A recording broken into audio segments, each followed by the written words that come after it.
આગળ સમાચારમાં વાત કરીએ। સમાચાર સુરેન્દ્રનગરથી સામે આવી રહ્યા છે। સુરેન્દ્રનગરથી સમાચાર પ્રાપ્ત થયા છે। સાયલાનો કાશીપરા ગામ પ્રાથમિક સુવિધાઓથી વંચિત જોવા મળ્યું છે। લોકોએ પ્રાથમિક સુવિધાઓને લઈને માંગ કરી છે। ગામના લોકોએ જેમાં ગામડામાં રોડ રસ્તા પાણી જેવી પ્રાથમિક સુવિધાઓનો અભાવ જોવા મળ્યો છે। પ્રાથમિક સુવિધાઓ ન મળતા ગામના લોકોને ભારે મુશ્કેલી વેઠવાનો વારો આવ્યો। રોડ રસ્તા ખરાબ હોવાથી બાળકોને સ્કૂલે જવામાં પણ મુશ્કેલી પડે છે।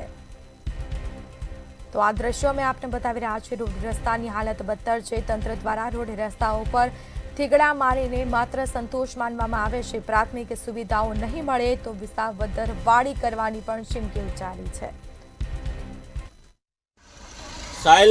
સાયલાથી નજીકનું એકદમ ગામ છે, પણ ક્યાંક ને ક્યાંક જ્યારે તાલુકાથી વિખૂટું પડી ગયું ને એવી પરિસ્થિતિ છે। ગામમાં જે મૂળભૂત જે સુવિધા હોવી જોઈએ, રોડ, રસ્તા અને પાણી, આ બંને વસ્તુથી કાશીપરા ગામ વંચિત છે। લોકો આઝાદી પછી હજી પણ કાગા ડોળે રાહ જોઈ રહ્યા છે કે અમને આ સુવિધા ક્યારે મળશે। મત લેવાના હોય ત્યારે મોટા મોટા વાયદા કરનારા વ્યક્તિઓ અહીંયા આવે છે। મત લેવાના હોય ત્યારે અહીંયા ગાડીઓ આવે છે, પણ જ્યારે મતદાન પૂરું થઈ જાય પછી એક પણ આગેવાન અહીંયા ડોકાતો નથી।